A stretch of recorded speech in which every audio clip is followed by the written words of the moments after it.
सो सब शास्त्रों में से सब शास्त्रों का सार भूत देवकी पुत्र का ये गीत है, श्रीमद् भगवत गीता, जिसका हम श्रवण कर रहे हैं। कल हमने 16वें अध्याय के 3 श्लोक किए थे, जिसमें भगवान ने एन्यूमरेट करी थी दैवी गुण, गिनाए भगवान ने कि कौन कौन से गुण दैवी होते हैं। अब वो आसुरी गुणों की बात शुरू करने लगे हैं। क्यों ना, दिस इज आवर टेरेन। ये हम लोगों के लिए बड़ी फेमिलियर भाषा है जो भगवान यहाँ बोल रहे हैं। उन गुणों को समझने के लिए तो बड़े विस्तार की जरूरत थी ना, क्योंकि हमें जीवन में उनका अनुभव नहीं है। आज भगवान उन गुणों की बात करने लगे हैं जिसका हमें सहज जीवन में बहुत अनुभव है। तो श्लोक 4 में भगवान कहते हैं, दंभ, दर्प, अभिमानश्च, क्रोधः, पारुष्यमेव च, अज्ञानम च अभिजातस्य पार्थ संपदम आसुरी। आसुरी संपद क्या है? हे अर्जुन, जो असुरों के गुण हैं, देवताओं के गुण तो बता दिए। पहला गुण उन्होंने शुरू किया दंभ। दंभ जिसे हम वैनिटी कहते हैं। एक तो है कि एक गुण है हमारे पास और हम उसका मान भर रहे हैं कि देखो हमारा कितना सुंदर गुण है। और एक है दंभ, यानी गुण तो है ही नहीं, लेकिन अभिमान हमें उस गुण का है जो हमारे पास है। इसे आज की भाषा में हिपोक्रेसी भी कह सकते हैं। उन गुणों का हम मान ले रहे हैं जो हमारे पास है नहीं। फिर दर्प, यानी घमंड। जो कुछ दिया भगवान ने दिया। अगर एक परिवार में हमारा जन्म हुआ तो वहां हमारी अपनी चॉइस तो नहीं थी ना। वो तो it was just an accident that happen कि हमारा जन्म उस घर में हो गया। अगर भगवान हमें उस घर के नौकर के घर पे जन्म दे देते तो हम अपनी चॉइस एक्सरसाइज नहीं कर सकते थे कि मुझे मालिक के घर क्यों नहीं जन्म दिया और मुझे नौकर के घर क्यों जन्म दिया। लेकिन जिस चीज में हमारा रत्ती भर भी कोई करनी नहीं है, जहां पर रत्ती भर भी हमारी कोई कमाई नहीं है, हमारी कोई कंट्रीब्यूशन नहीं है, उस बात का भी क्रेडिट ले लेना, उस बात का भी अभिमान कर लेना, उस बात का भी श्रेय ले लेना, इसे कहते हैं दर्प। फिर अभिमान। अभिमान तो आपके पास कुछ गुण हैं और आप बड़ा अकड़ के घूम रहे हो कि देखो मेरे पास कितना धन है, देखो मैंने कितना मान कमाया, मैंने कितनी मेहनत करी, मैंने अपनी जान मारी करी, मैंने दिन रात की परवाह ना करके अपने इस बिजनेस को बिल्ड किया। अभिमान है, जेन्युइन जेन्युइन आपने मेहनत करी, उसका परिणाम आपको मिला। हम ये भूल गए कि परिणाम देने वाली शक्ति कोई और है। अनेकों लोग मेहनत करते हैं इस संसार में, अनेकों लोग हमसे ज्यादा सुंदर, हमसे ज्यादा टेक्निकल नॉलेज रखने वाले, हमसे ज्यादा हार्ड वर्किंग है। ये इस बात का तो सबको अनुभव होगा। लेकिन सब कुछ कर करा के, सारी जिंदगी लगाकर भी वो उस परिणाम तक नहीं पहुंच सकते जिस परिणाम तक हम सहज पहुंच जाते हैं। लेकिन उसमें भगवान की कृपा का धन्यवाद करने के बजाय, अरे देखा मेरी एफर्ट कितनी ज्यादा थी, मैंने कितनी मेहनत करी थी, परिणाम तो ये होना ही था ना, सक्सेस तो होनी ही थी, क्योंकि मेरी एफर्ट इतनी ज्यादा थी। अभिमान, दर्प है जो गुण हमारा है नहीं और हम उसका गुमान कर रहे हैं। अभिमान जो गुण हमारा है, लेकिन उस गुण के लिए भगवान की करुणा को ना पहचान कर हम अपने आप को उसका श्रेय देना चाहते हैं, स्वयं उसका क्रेडिट लेना चाहते हैं। अभिमान। फिर क्रोध, मजाल किसी की मेरी बात ना माने,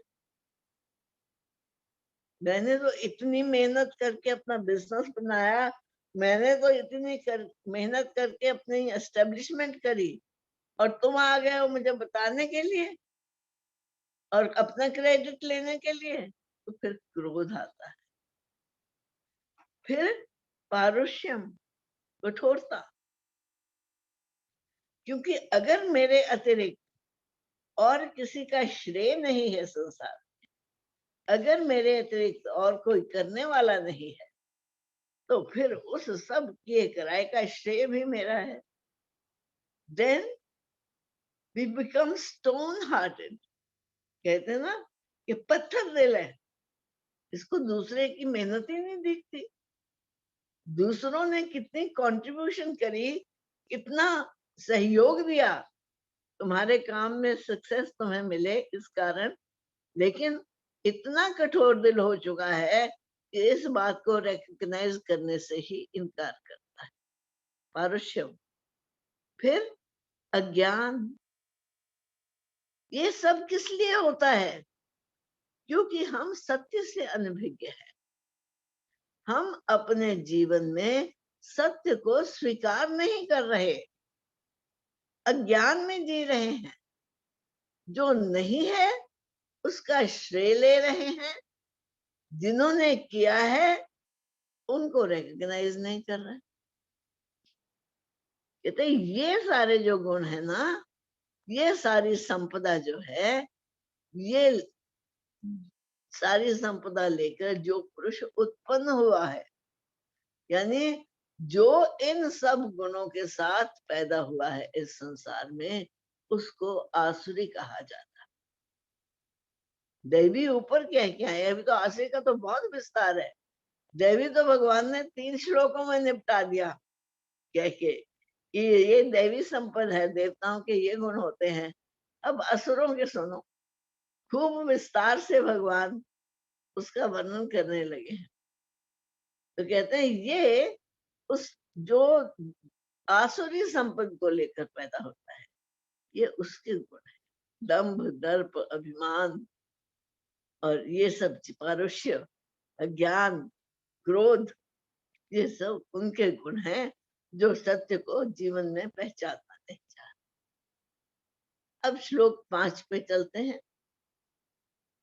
कहते हैं अब दैवी और आसुरी 2 प्रकार की संपत्ति है इस संसार में, और दोनों के भिन्न भिन्न प्रकार के फल हैं। दैवी संपद विमोक्षाय, निबंधनाय आसुरी मता।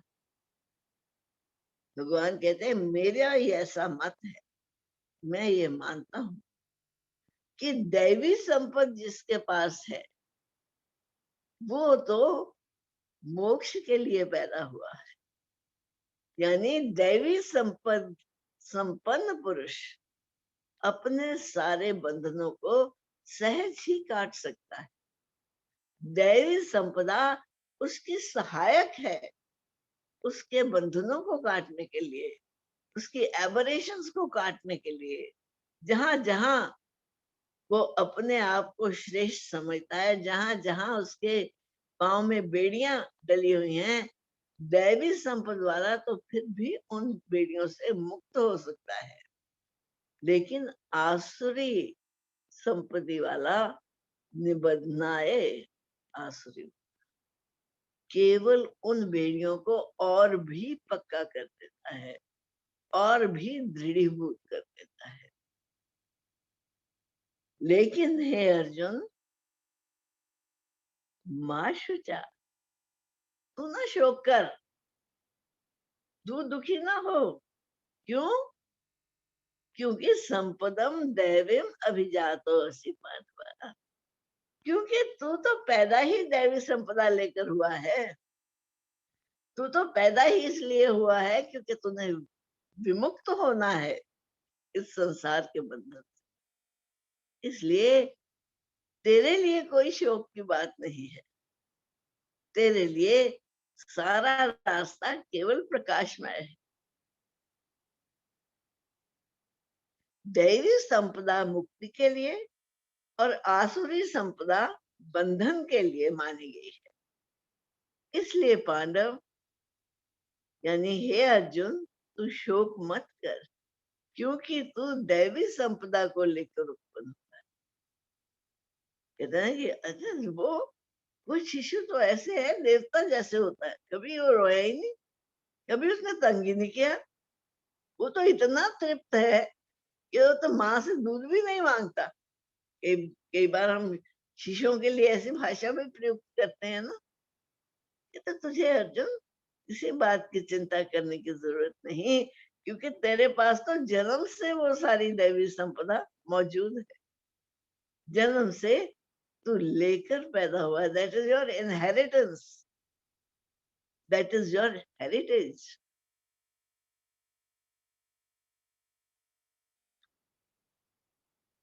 आगे श्लोक 6 में भगवान कह रहे हैं, द्वौ भूत सर्गौ लोके अस्मिन् दैवम असुरम एव च देव विस्तृशा प्रोक्ता असुरम पारत मेषो।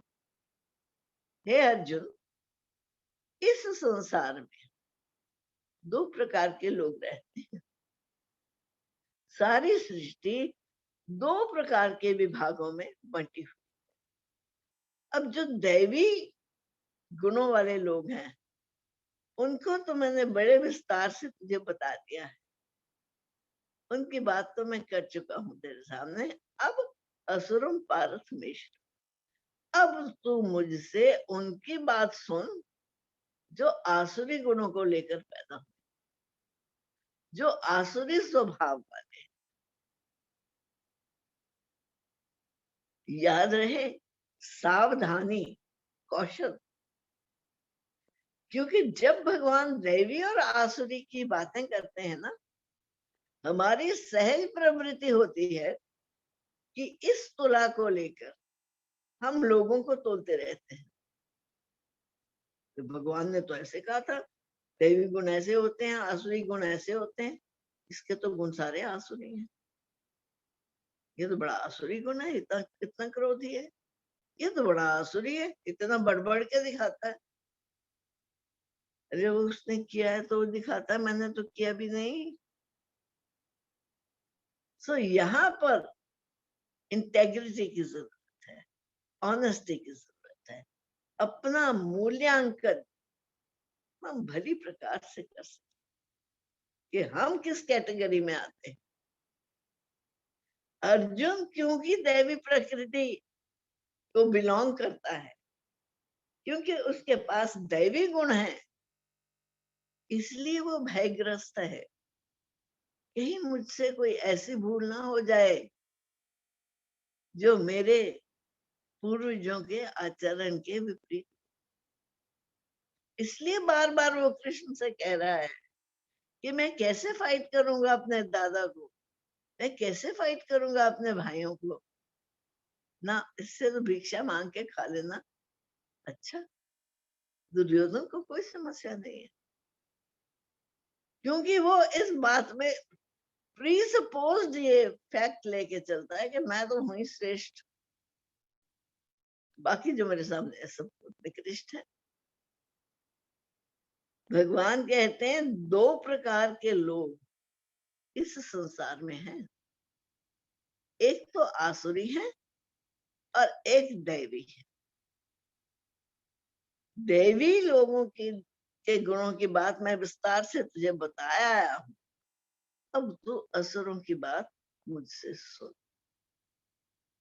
हे अर्जुन, इस लोक में भूतों की सृष्टि यानी मनुष्य समुदाय दो प्रकार का ही है। एक तो दैवी प्रकृति वाला और दूसरा आसुरी प्रकृति वाला।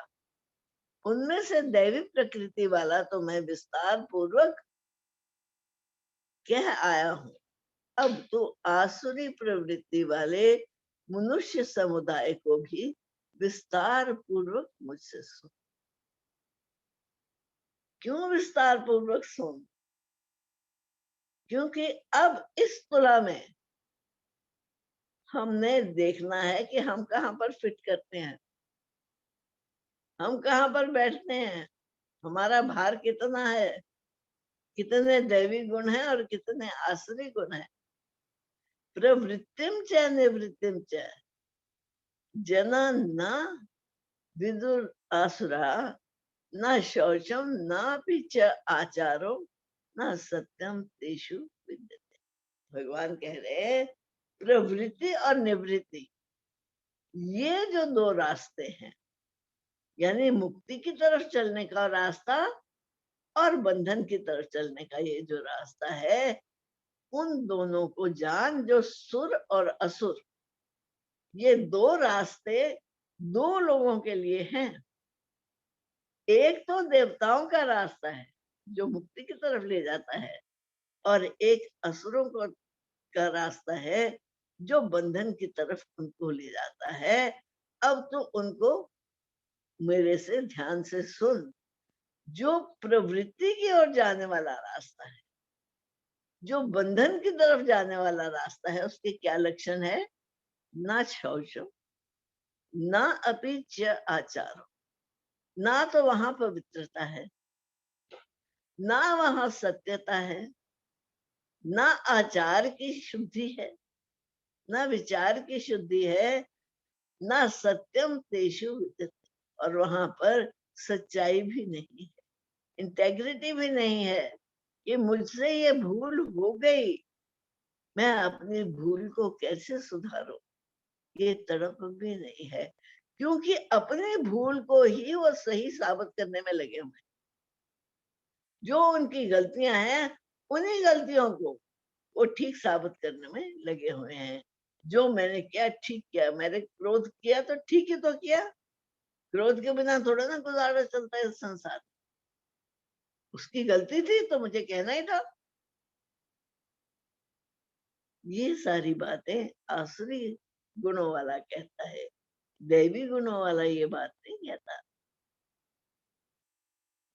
असुर स्वभाव वाले मनुष्य प्रवृत्ति और निवृत्ति इन दोनों को भी नहीं जानते, इसलिए उनमें ना तो बाहर की ना भीतर की शुद्धि है। क्योंकि प्रवृत्ति और निवृत्ति को नहीं जानते, इसलिए ना तो आचरण ही उनका शुद्ध है और ना उनके भाव ही शुद्ध है, ना आचार ही शुद्ध है, ना व्यवहार ही शुद्ध है। सब जगह जिसे कहते हैं ना, मलिनता छाई हुई है, अपवित्रता छाई हुई है। ना तो उनका आचरण श्रेष्ठ है और ना ही उनके पास सत्य भाषण ही। ना तो सत्य बोलते ही हैं और ना उस सत्य पर आचरण करते हैं। ऐसे प्रवृत्ति पद पर चलने वाले लोग जो हैं, झूठ के पद पर चलने वाले लोग जो हैं, उनके आचार व्यवहार में भेद है, इसलिए वहां पवित्रता नहीं है। अंतर और बाहर की पवित्रता का अभाव है। ना तो संस्कारों में पवित्रता है, ना विचारों में पवित्रता है। ये इंटेग्रिटी है कि मैंने ये सुना है, इसको जीवन में उतारना है। और ना इतनी इंटेग्रिटी है कि भाई मैं दूसरे पर दोष तो ना आरोपित करूं। सो इन सब बातों से वो रहित है।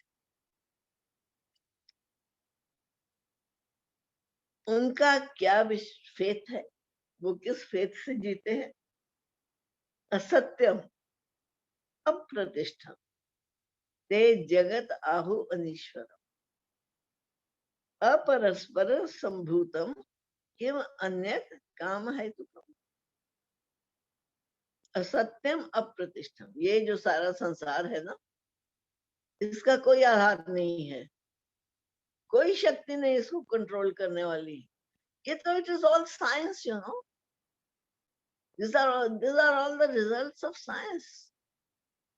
आजकल हमारी साइंस बहुत बढ़ गई है, वो तो सब एक एक चीज को प्रूव कर देती है, ये तो साइंटिफिक फैक्ट्स है। असत्यम, इसलिए ये जो बात करनी है कि भगवान भी कोई है या कोई ऐसी शक्ति है जो आधारभूत है इस संसार का, ये सब बातें झूठ। वो क्या कहते हैं, ते जगत आहु अनीश्वर, वो कहते हैं इस संसार का कोई मालिक नहीं है, ये प्रकृति, दिस इज ऑल नेचर। प्रकृति प्रकृति से बरत रही है और प्रकृति के आपस में इंटरेक्शन से ये सब प्रभाव हो रहे हैं, ये सब संसार हो रहा है।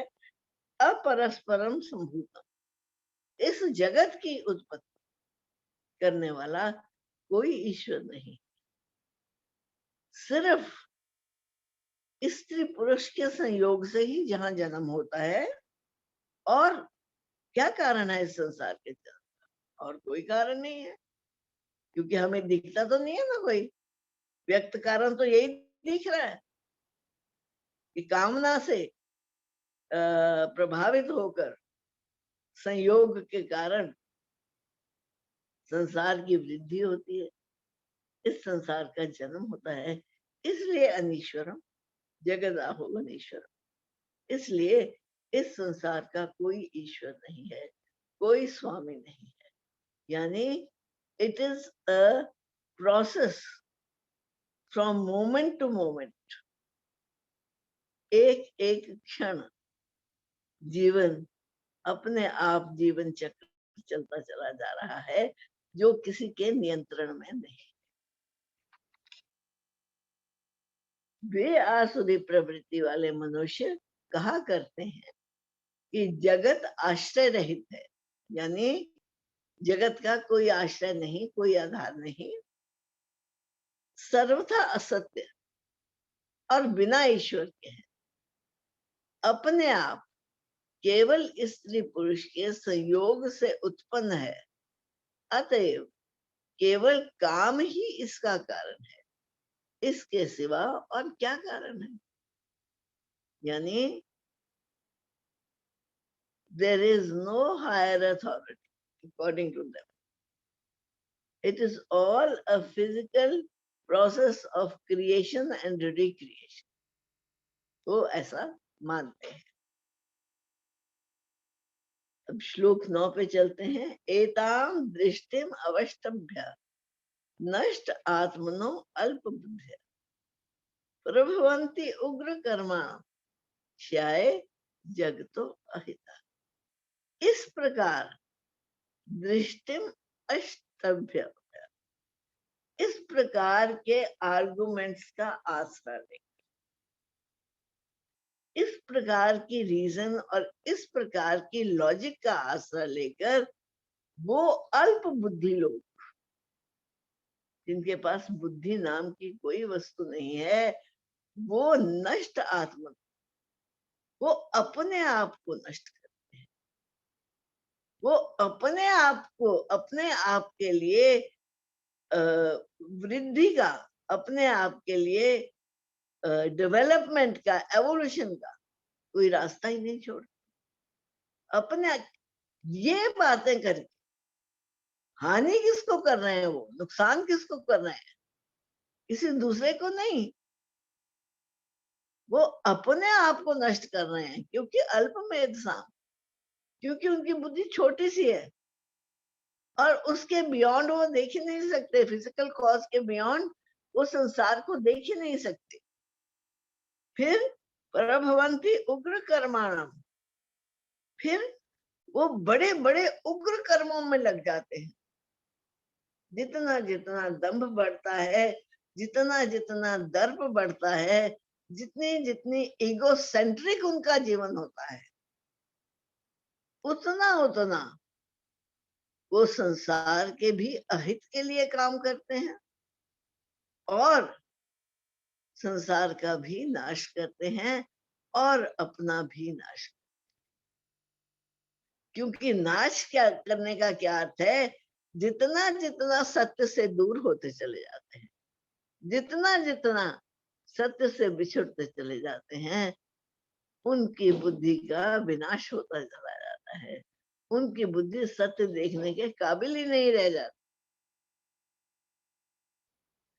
इस मिथ्या ज्ञान को अवलंबन करके, यानी इस मिथ्या ज्ञान का आसरा लेके, जिनका स्वभाव नष्ट हो गया है, जिनकी बुद्धि मंद है, वे सबका अपकार करने वाले, सबका बुरा करने वाले, किसी की भलाई नहीं करते हैं। क्रूर कर्मी मनुष्य केवल जगत के नाश के लिए ही समर्थ होते हैं। संसार का केवल नाश ही करते हैं, संसार का उत्थान नहीं कर सकते। क्योंकि अपना भी उत्थान नहीं जो कर सकता, वो किसी दूसरे का उत्थान क्या करेगा। तो बड़े उग्र कर्म, भयंकर कर्म होते हैं उनके, स्वार्थ से परिपूर्ण होते हैं और जगत का केवल नाश कर सकते हैं, जगत का उद्धार नहीं कर सकते। श्लोक 10। कामम आश्रित्य दुष्पूरम दंभ मान मद अन्विता मोहात गृहीत्वा असत ग्रहान प्रवर्तन्ते अशुचि। ऐसे लोग जो है उनका आश्रय क्या है, कामम आश्रित। वो केवल अपनी कामना के पीछे भागते हैं, वो केवल अपनी कामना की पूर्ति करना चाहते हैं। और कामना की पूर्ति कौन सी, जो दुष्पूरम। क्योंकि कामना तो कभी पूरी हो ही नहीं। कामना तो एक मृग तृष्णा है, मिराज है, यानी रेगिस्तान में बनी हुई एक भ्रांति है। दूर खड़े हैं, देख रहे हैं, ओह बड़ी प्यास लगी है, कहीं आसपास पानी नहीं, वो देखो झील दिख रही है, कितना अच्छा पानी चमक रहा है, इतना स्वच्छ जल है, चलो चलते हैं जल पीने के लिए। और कड़कती धूप में बड़ी एफर्ट करके वो उस दिखने वाले जल तक पहुंचते हैं। और जब तक वो वहां पहुंच रहे हैं, वो जल और भी उतना ही आगे चला जाता है। क्योंकि वास्तविकता ये है कि जल तो वहां पर कभी था ही नहीं, वो तो केवल रेत थी जिसके ऊपर सूर्य की किरणें पड़ रही थी और हमें भ्रांति हो रही थी कि वहां पर जल है। इसी प्रकार वो दुष्पूरम, कामम आश्रित दुष्पूरम, वो उस कामना का आसरा लेते हैं, उस कामना का सहारा लेते हैं जो दुष्पूरम है, जो कभी पूरी होने वाली ही नहीं है। क्योंकि इट्स अ मिथ, वो एक भ्रांति है, वो पानी सत्यता में नहीं है। भूल लग गई मुझे कि वो पानी है और उस पानी के पीछे पीछे मैं भागा गया। इस तरह भागते भागते जीवन समाप्त हो जाता है। पर जिस सुख की और जिस शांति की इच्छा में मैं भाग रहा था, वो तो वहां मिलती ही नहीं। क्योंकि वहां पहुंचते ही पता चलता है ये तो उतनी ही और दूर है, उतनी ही और आगे है, यहाँ पर तो है ही नहीं। इसलिए दुष्पूरम, कठिनाई से पूरी होने वाली है, ये कभी भी पूरी नहीं होने वाली कामना की जो अग्नि है। दंभ मान मद। और ऐसे जो लोग हैं जो इस प्रकार कामना के पीछे भागे चले जा रहे हैं, ये सोचकर कि मेरी कामना पूरी हो जाएगी, मैं सुखी हो जाऊंगा, उनका आधार है दंभ, मान मद, मद मतलब नशे में बैठे हुए हैं, with no connection with the reality. इस भ्रांति में बैठे हुए हैं कि मैं पहुंच जाऊंगा, मेरी प्यास मिट जाएगी, मेरी कामनाएं पूरी हो जाएंगी, मैं शांत हो जाऊंगा, मैं सुखी हो जाऊंगा। कहते फिर मोहात गृहीत्वा सदग्राहा प्रवर्तते अशुचि। कहते मोह से, मोह के कारण, उस भ्रांति के कारण वो उन असत विषयों को ग्रहण कर रहे हैं। ये उस छाया को पकड़ने की कोशिश कर रहे हैं जिस छाया का अस्तित्व ही कुछ नहीं है, जो छाया वास्तव में है ही नहीं, जो सुख वास्तव में मिलने वाला ही नहीं है, उसको सुख समझ के ये उसको पकड़ना चाह रहे हैं और असत ग्रहान प्रवर्तन, असत क्रियाओं में निरंतर लगे रहते हैं। अशुचि व्रता, अपवित्र लोग हैं। यहाँ पर सत्यता और पवित्रता के लिए कोई स्थान नहीं है। जिसका आधार ही केवल झूठ है, वहां सत्यता के लिए स्थान कहाँ हो सकता है। दंभ, मान और मद से युक्त मनुष्य किसी प्रकार भी पूर्ण ना होने वाली कामनाओं का आश्रय लेकर अज्ञान से मिथ्या सिद्धांतों को ग्रहण करके और भ्रष्ट आचरणों को धारण करके संसार में विचरते हैं। तो उनका संसार में विचरण इन मिथ्या सिद्धांतों के आधार पर होता है, झूठ के आधार पर होता है। फिर इसका परिणाम क्या है? जो इन मिथ्या सिद्धांतों का आश्रय लेकर संसार में वर्तते हैं, भगवान कहते हैं चिंताम अपरिमेयाम च प्रलयांताम उपाश्रिता काम उपभोग परमा एता विदति निश्चिता। कहते चिंता अपरिमेयाम, उसका परिणाम है अपरिमेयाम चिंता, ना समाप्त, कभी समाप्त ना होने वाली चिंता।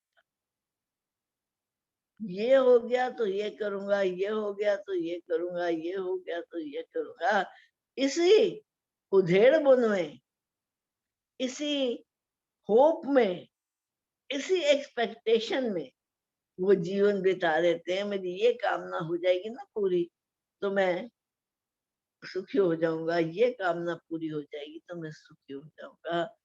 जीवन समाप्त हो जाता है लेकिन कामनाएं समाप्त नहीं। एक बड़ी सुंदर पिक्चर आई थी काफी साल पहले, 25-30 साल पहले होगी शायद। बड़ा उसने मैं बहुत प्रभावित हुई। इसमें सैयद जाफरी था। आप लोगों में से अगर किसी ने देखी होगी जरूर, because it was an award winning. परिवार है, बड़ा सुखी है, अपना दुकान चलती है, पत्नी है और बड़े सुख से रह रहे हैं। तो यमराज आते हैं उसके पास, कहते हैं तेरा तो समय आ गया, चल। कहता अभी, अभी कैसे चलूं मैं, अभी तो मेरे कोई संतान भी नहीं है, मेरा पुत्र हो जाए एक बार, फिर आप आओगे तो मैं चलूंगा आपके साथ। यमराज ने पूछा कितना समय? 1 वर्ष, 2 वर्ष, जितना भी समय मांगा। अब पुत्र भी हो गया, अब पुत्र हो गया तो यमराज फिर आ गए, कहने लगे चल, तूने कहा था कि बेटा हो जाएगा तो मैं चलूंगा, अब चल, समय आ गया, तेरा समय तो पहले से ही आया हुआ था। नहीं नहीं, अभी मैं कैसे जा सकता हूँ, मैंने तो बेटे की सारी एजुकेशन देखनी है, पढ़ाना है, लिखाना है उसको, मैंने कम से कम इतना तो उसको मैं इंडिपेंडेंट बना दूं कि अपनी माँ का तो वो बाहर संभाल ले, अपनी माँ को तो लुक आफ्टर कर ले। मैंने कहा अच्छा कितना समय चाहिए? 3-4 साल दे दो, इतना टाइम तो लग ही जाता है ना एस्टेब्लिश करते हुए। ठीक है, यमराज जी फिर चले गए। अब वो पढ़ लिख गया बेटा, बड़ा हो गया। अब उसने बिज़नेस भी शुरू कर लिया। पिता का जो बिज़नेस था, उसमें पार्टिसिपेट करने लगा और बिज़नेस के ट्रिक्स भी सारे सीख गया। अब यमराज जी आए, चलो भाई अब क्या सलाह है? ना, ना अभी तो मैं कैसे जा सकता हूँ? अभी तो मैंने बेटे की शादी करनी है। अभी तो मैंने अपने पोते-पोतियों का मुँह देखना है and so on and so forth. तो ये हालत हो गई, अपनी तरफ से मृत्यु को टाल रहा है और मृत्यु बार-बार याद करा रही है कि नहीं, जाना तो पड़ेगा ही। कि इतनी फ्रस्ट्रेशन होती है उसको, इतनी फ्रस्ट्रेशन होती है कि वो छुरा पकड़ के बैठ जाता है कि अब जब यमराज आएगा ना, तो मैं उसी को मार दूँगा। मैं उसी को खत्म कर दूँगा ताकि बार-बार मुझे ना मारे, डराए ना मुझे बार-बार। तो जब यमराज आता है, अब क्योंकि माइंड इज़ सो कन्फ्यूज़्ड, जो चाह रहा था वो मिल नहीं रहा, जिसे सच समझ रहा है वो सच नहीं है।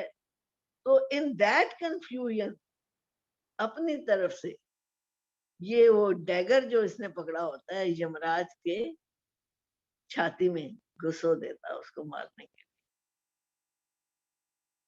और आंख खुलती है तो देखता क्या है, वो तो इसकी पत्नी थी, यमराज तो था ही नहीं। यानी हमारे जीवन की क्या गति है, हम किस प्रकार जिए चले जा रहे हैं। बहुत ही सुंदर पोर्ट्रे किया था। याद है किसी को ये पिक्चर? इसने बहुत डीप प्रभाव किया था मेरे मन पे। मैं बहुत प्रभावित हूँ कि दुष्पूरेण अनलेन। ये तो ये एक ऐसी अग्नि है जो कभी शांत हो ही नहीं सकती। केवल विवेक के द्वारा हम इन कामनाओं से ऊपर उठ सकते हैं। कामनाओं की पूर्ति के द्वारा कभी भी कामनाओं से ऊपर नहीं उठ सकते, क्योंकि कामनाओं की पूर्ति का क्या अर्थ है? अग्नि जल रही है, उस अग्नि में हम और घृत डाल रहे हैं, और घृत डालने से अग्नि शांत नहीं होगी, घृत डालने से वो अग्नि भड़केगी ही। भगवान उसी हमारे वृत्ति की बात कर रहे हैं, उसी हमारी प्रवृत्ति की बात कर रहे हैं।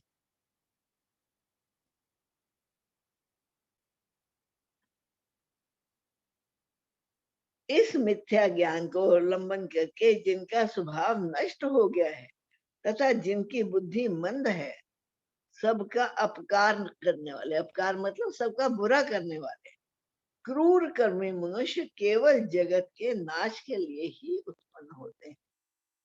और कामाश्रित दुष्पूर, दंभ मान और मद से युक्त मनुष्य किसी प्रकार भी पूर्ण ना होने वाली कामनाओं का आश्रय लेकर अज्ञान से मिथ्या सिद्धांतों को ग्रहण करके और भ्रष्ट आचरणों को धारण करके संसार में विचरते हैं।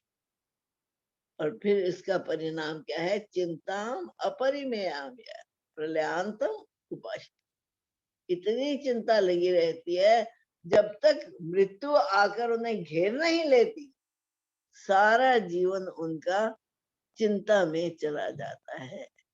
ये मैंने प्राप्त करना है, ये मैंने प्राप्त कर लिया। जो प्राप्त कर लिया उसका संरक्षण कैसे करूं? कहीं प्राप्त किया हुआ धन मेरा लुट ना जाए।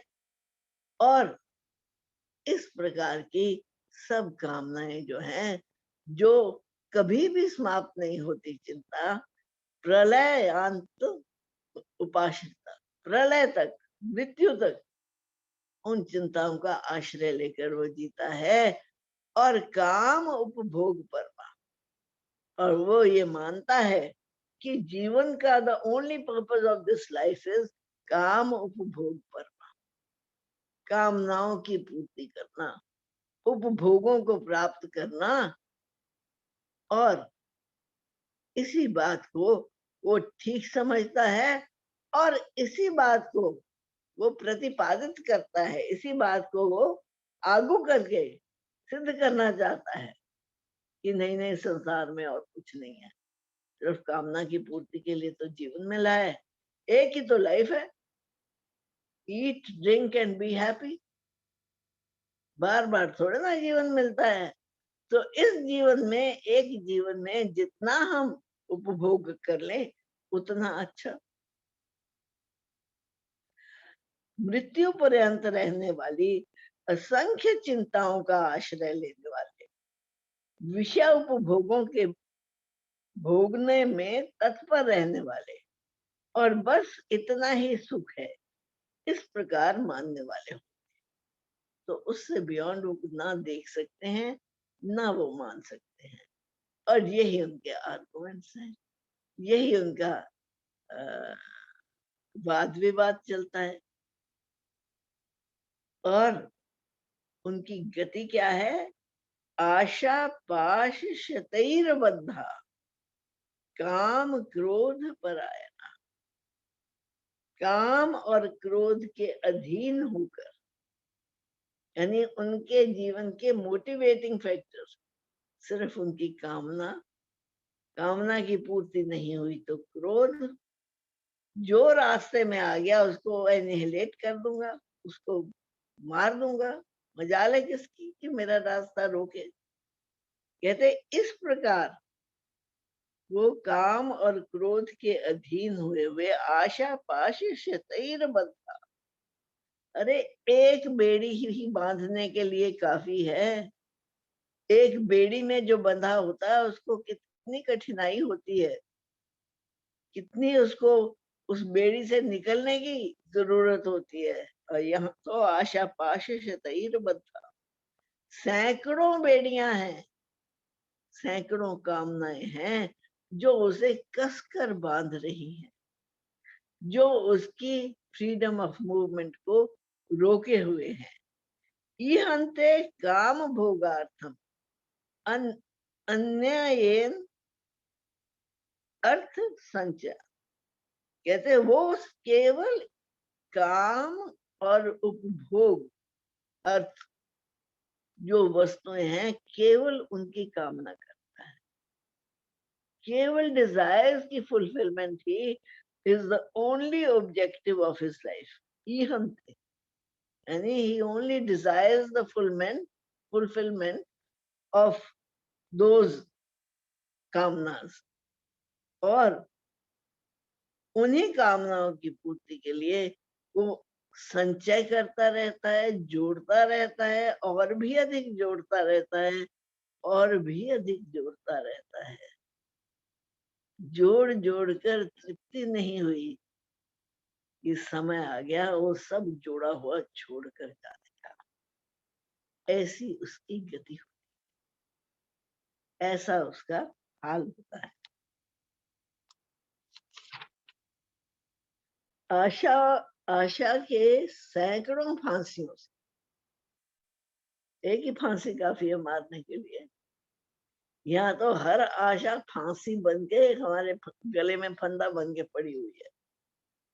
आशा की सैकड़ों फांसियों से बंधे हुए मनुष्य काम और क्रोध के परायण होकर विषय भोगों के लिए अन्याय पूर्वक धन आदि पदार्थों को संग्रह करने की चेष्टा करते हैं। अन्याय पूर्वक, केवल कामना की पूर्ति ही जहां लक्ष्य है उनका।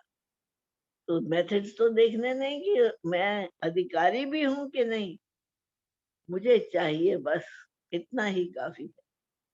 इसलिए अन्याय से, अधर्म से जैसे भी हो सके वो अपने कामना की पूर्ति के लिए लगे रहते हैं। और उनकी थिंकिंग क्या है? देखो, भगवान कितनी गहराई में ले जा रहे हैं। सिर्फ वो लगे रहते हैं या कर्म उनके ऐसे होते हैं, ऐसी बात नहीं है।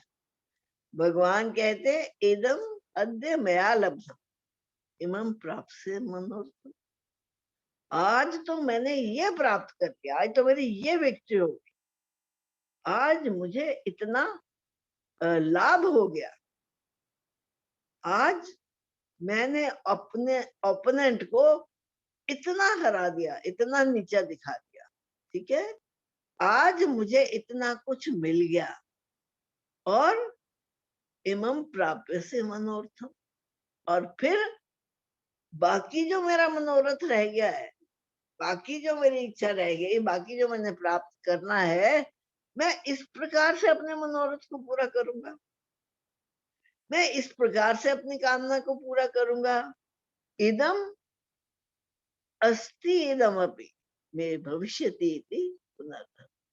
ये धन मेरे पास आ गया, ये धन मैं और कमाऊंगा, और इस प्रकार मैं अपने धन को वर्धित करता चला जाऊंगा। दुनिया में मैं सबसे ज्यादा पावरफुल इंसान बन जाऊंगा। तो कहते हैं ना, the power corrupts and absolute power corrupts absolutely. यानी मेरे से शक्ति वाला कोई दूसरा होएगा ही नहीं संसार में, तो मेरे को अपोज कौन करेगा? I will be the most influential person. ऐसा उसकी सोच है। मैंने आज ये प्राप्त कर लिया है, और अब इस मनोरथ को प्राप्त कर लूंगा। मेरे पास इतना धन आ गया है, और फिर भी ये और अधिक हो जाएगा। यानी आज मेरे पास इतना धन आ गया, और यहाँ पे तृप्ति नहीं है कि आ गया, this should go on multiplying.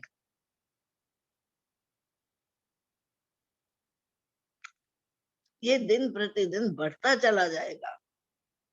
इसी के लिए उसकी सारी एफर्ट हो रही है, इसी लक्ष्य की प्राप्ति के लिए पल पल उसका जीवन जा रहा है। फिर असौ मया हता शत्रु हनिष्ये च अपान अपे ईश्वरो अहम अहम भोगी सिद्धो अहम बलवान। असौ मया हतम, मेरे द्वारा ये सब मारे गए हैं, यानी I have defeated all the opposition in my path. मेरे द्वारा ये मारे गए हैं, मेरे द्वारा ये हराए गए हैं, और जो बाकी रह गए हैं उनको भी मैं इसी प्रकार मार दूंगा, उनको भी मैं इसी प्रकार समाप्त कर दूंगा। ईश्वर अहम अहम भोगी, मैं सबका स्वामी हूं, मैं सबका ईश्वर हूं, मैं सब भोगने वाला हूं, मैं ही सिद्ध हूं, मैं ही बलवान हूं, और मैं ही संसार में सुखी हूं। यानी मैंने जो किया संसार में जीने का वही रास्ता है, उसी रास्ते से जीना चाहिए। यानी जो मैंने किया सब सही था, कुछ भी गलती नहीं करी मैंने। इसलिए जितने जितने आसुरी गुणी होते हैं ना, उतना उतना अपने आप को श्रेष्ठ समझते हैं। ईश्वर वो हम, मैं सबका स्वामी हूँ, मेरे को अपोज करने वाला कौन होता है इस संसार में? वो अपनी सुपीरियोरिटी के पेडेस्टल पर इस तरह बैठे हुए हैं। ये शत्रु मेरे द्वारा मारा गया, और उन दूसरे शत्रुओं को भी मैं मार डालूंगा। मैं ईश्वर हूं, ऐश्वर्य को भोगने वाला हूं, मैं सब सिद्धियों से संपन्न हूं, और बलवान हूं तथा सुखी हूं। यानी ऐसी उसकी भ्रांति है, ऐसा वो मिसकंसेप्शन में बैठा हुआ है। फिर आढ़्यो अभिजनवान अस्मि वो अन्योस्ति सदृशो में।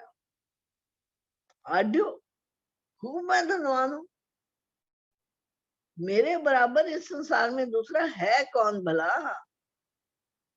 I am the most powerful, I am the most influential.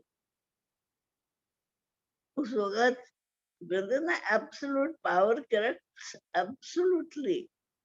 उस वक्त दिखता ही नहीं कि मेरा भी नाश हो सकता है, मेरी भी कोई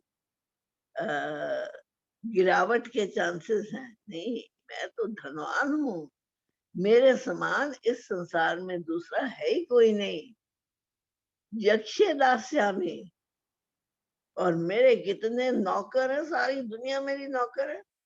मैं उनको देता हूँ जितना धन मैं चाहूँ।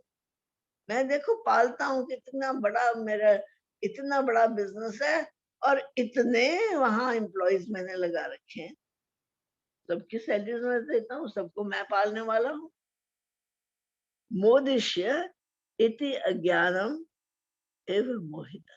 ये सोच सोच कर अज्ञान से मोहित हुआ हुआ जीव ऐसे भावों में पढ़ कर, ये सब सोच सोच कर मोदिष्य प्रसन्न होता रहता है, अपने आप में आप ही मुदित होता रहता है, अपने आप में आप ही खुश होता रहता है कि मेरे बराबर का दूसरा कोई है नहीं।